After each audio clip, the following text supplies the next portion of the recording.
Hello and welcome. You're watching Coronavirus Facts versus Myths. I'm Gargi Rawat. First, let's get you all the data. In India reported 35,499 new COVID cases in the past 24 hours. That's slightly lower than yesterday's 39,070, taking the total infections to over 3.19 crore. 447 deaths were reported in that period. The daily positivity rate is at 2.59%, less than 3% for the last 14 days. Now, if we take a look at the vaccine graph, then 50.86 crore vaccine doses have been administered so far under the nationwide vaccination drive. On the 8th of August, over 55 lakh vaccine doses were given, out of which 41.7 lakh were the first doses. Now, the current vaccination rates, if we take a look at the vaccination equation, 34% of the population will be vaccinated by December. We need to actually inoculate at least 60% of the population, and for that we should now be inoculating 100 lakh people every day. 100 lakh should be receiving a dose of the vaccine, and there you can see the actual last 7 days, how many 4.9 million are being vaccinated every day. That's around 49 lakh every day, and there's a shortfall in the numbers that we should be vaccinating every single day. Now, on to the issue of vaccines and vaccine cocktails. The Indian Council of Medical Research has revealed that a mix of Covishield and Covaxin, these are the two main vaccines that we have in our vaccination program, that a mix of them can actually yield better results. Now, the study was conducted on 18 people. It was in fact a result of a goof-up that took place in UP Siddharth Nagar. These people received the two different doses of the separate vaccines by mistake in May. So, in fact, they were then studied to see their response. The study, which is yet to be peer-reviewed, claims that immunization with a combination of the adenovirus vector platform-based vaccine followed by the inactivated whole virus vaccine, that's Covaxin, was not only safe, that was the initial study, but also they found in further studies that elicited better immunogenicity. A proper trial of mixing Covishield and Covaxin will be conducted by the Christian Medical College in Vellore on 300 healthy volunteers. Well, to talk more about this, we're now joined by Dr. Sunila Garg, a member of the Lancet Commission COVID India Task Force, and Dr. Anurag Mehrotra, Chairman and Chief Cardiologist at the hospital. Thank you so much both for joining us on the program. Dr. Sunila Garg, first to you, this was a mistake, and the media had reported it at the time that these people had been given, two different vaccines in their first and second dose, but instead they were also studied to see the kind of response the vaccines would have. Thank you, Gargi, for having me on the show and basically asking this very important question. Now, one thing which I like to say at this point is that this was an accidental admission. That means first we admitted Covishield vaccine and followed by Covaxin. Okay. So, and then, but in return, we also took, control group. That means 40 people who received Covaxin, homologous, and 40 people who received Covishield.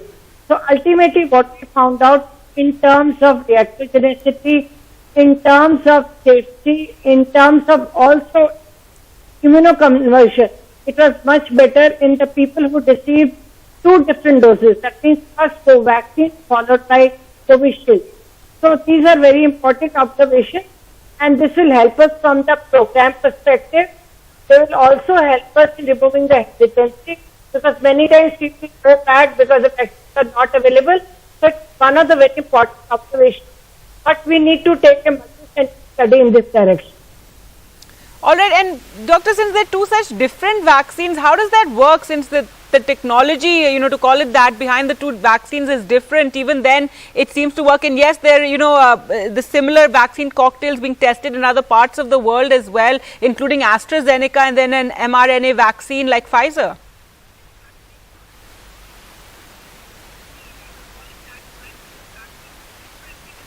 Right, Dr. Garg? Yeah. Can I come? Yes. I'll just get to Dr. Anurag in a moment. I just wanted to follow up with that with, asking about the two, different vaccines. Covaxin and Covishield are both very different. So how does that work? See, basically both the vaccines are on different platforms. When we talk of, Covishield vaccine, that's the adenovirus on the vector platform. And the other vaccine is there on, it's a whole cell inactivated vaccine. So basically the two vaccines complementing each other in terms of immunogenicity. So that is one thing very important, and we saw in terms of safety and seroconversion that better antibody response in terms of IgG antibodies, that is there, and also neutralizing antibodies were. All right, Dr. Mehrotra, so this was a mistake that, we made in May, but instead we've actually studied it. And as I was saying to Dr. Sunila Garg, that this is something that's also being studied across the world, this, vaccine cocktails. However, we're going to have a proper experiment on this. So far, this is an ICMR, preprint study.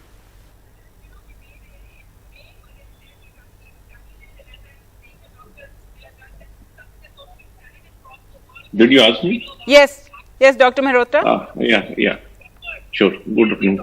Ma'am, two burning issues at this moment regarding this COVID-19 vaccinations are how should we cope with the immunological escape?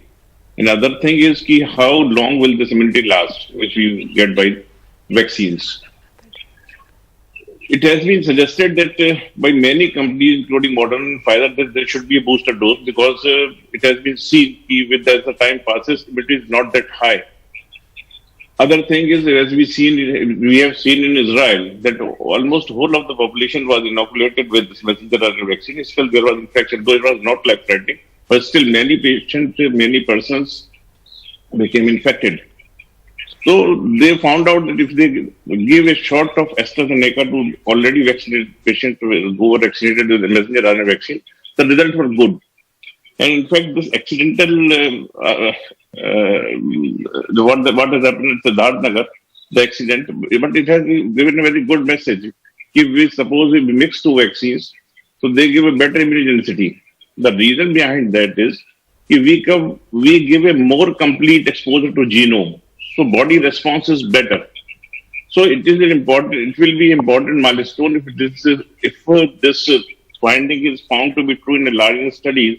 This will be very good for India. Other aspect is, as we are facing the vaccine shortages, if this method of making the vaccine is found to be good, then we will be able to vaccinate more of the person in a shorter time.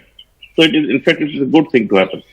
Right, and Doctor, you're also saying that, we are expecting more vaccines in our kitty soon. So hopefully if you can, mix vaccines, then perhaps a lot of people who've received one dose now, and as more supplies will come in, hopefully in a month or two, that you could get the second dose of another vaccine. I mean, that depends, of course, what the trial results show. How they match it themselves. Mix and matching is the important thing with them.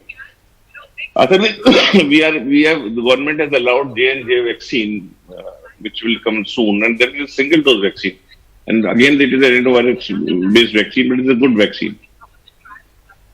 Right, Dr. Sunila Garg, so this important issue of, requiring a booster dose, because that is something that perhaps when we talk about vaccine cocktails, mixing vaccines, that is something that will be helpful in, 6 months down the line.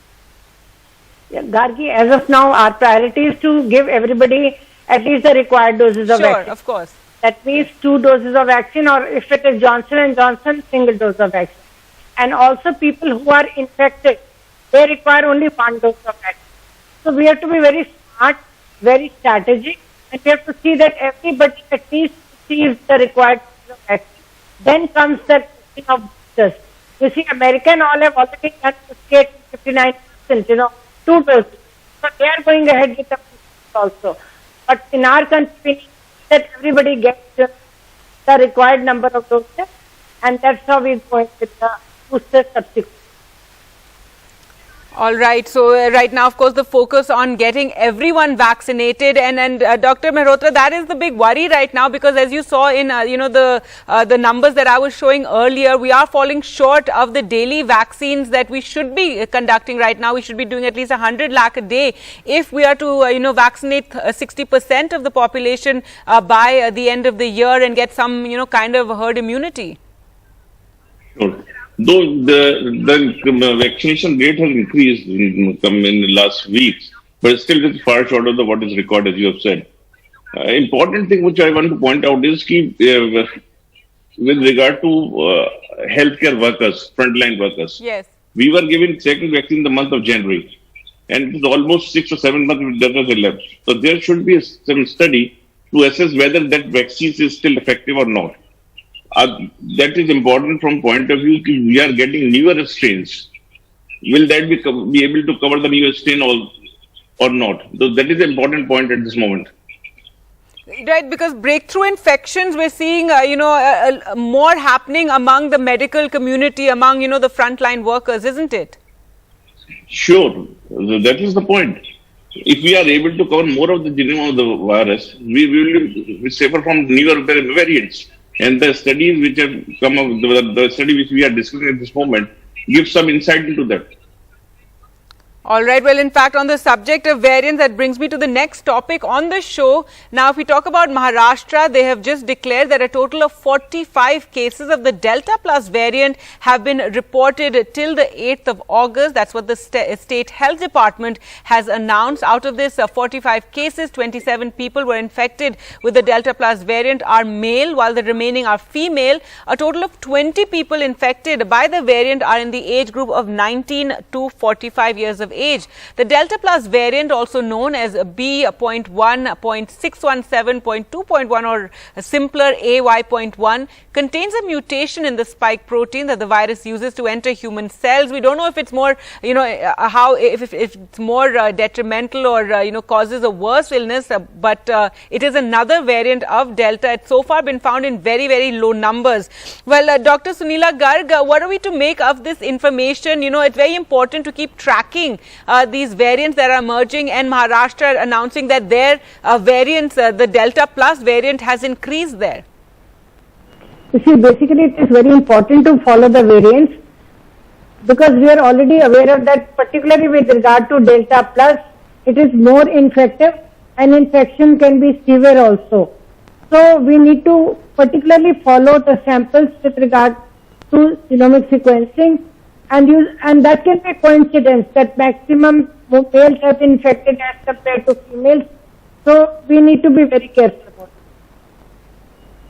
Right, and Dr. Mehrotra, you were talking about how we need to look at these variants closely, and we do know that the effectiveness of the vaccines decreases slightly with the new variant, especially Delta.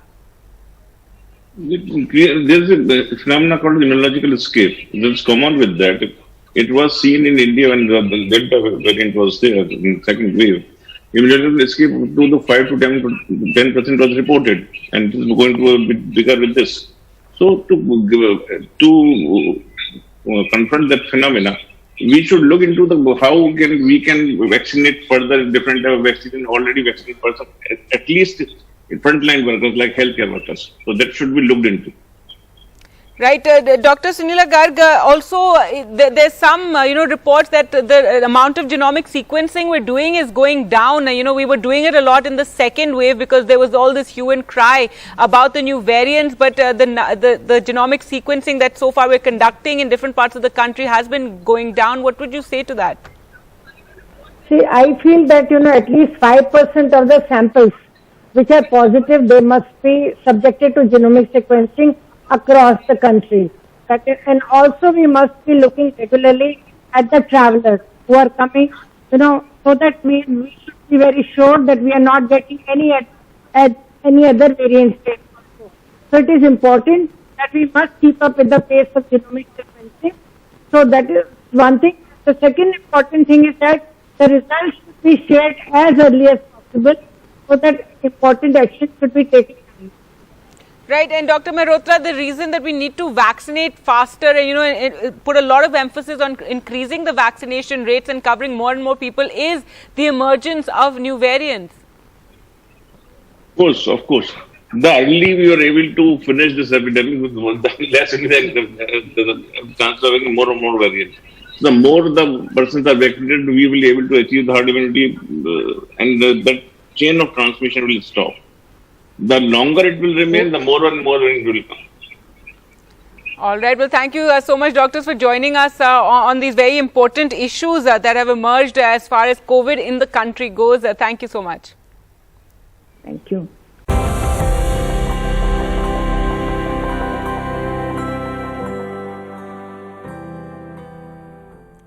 Now for our special campaign, Vaccinate India, in partnership with Google, where we discuss a lot of questions that many of you have regarding vaccines, regarding COVID, and questions that you often look up online and Google. Well, to answer those questions, we have with us Dr. Sunila Garg. Thank you so much, ma'am, for being with us. And one of the questions people often look up, especially because of the emphasis about vaccinations right now, is does the presence of antibodies mean a person is COVID immune? You see, definitely once the person is having COVID antibodies, whether because of infection or because of the vaccination, that means that person has been exposed to, the COVID virus. So that person is COVID immune. Right, but ma'am, it's not like a complete protection. That is also something, that everybody is emphasizing about how you have to continue, following protocols, because you could get breakthrough infections, even though it would be milder. Yeah, definitely. One thing which is very important, Gargi, is that we need to complete our schedule of vaccination within the stipulated time.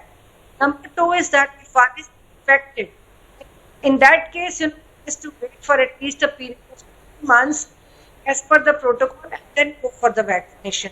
But the Indian Public Health Associations have already recommended to the government that basically the naturally acquired infection or antibodies are much better. So when you have the naturally infection following which the antibodies, they are supposed to be much better because they are acquired naturally and they are supposed to persist for a longer period of time, and even breakthrough infections are also less. And ma'am, what would you say about measuring of antibodies? And now it's become quite fashionable and popular for people to get their antibodies tested and from time to time, and then worry when their antibody count goes down. Gargi, this is a very wonderful question. Because also, it is being recommended that if you have to be smart and strategic with regard to vaccination, we must take the antibodies and then give the vaccine so that we can give the vaccine to some other person. But also another thing which we have to remember is that after 6 weeks of vaccination, like there have been 2 cases of AstraZeneca or Pfizer, the antibodies, they start declining, and by 10 weeks they go down. But most important part is that memory cells will always remember. So whenever the infection is there, whether it is a infection, primarily that infection is going to be of milder nature, number one, and it will prevent hospitalization and even death. So these are the things we have to remember. The antibodies may go down, but one does not have to worry.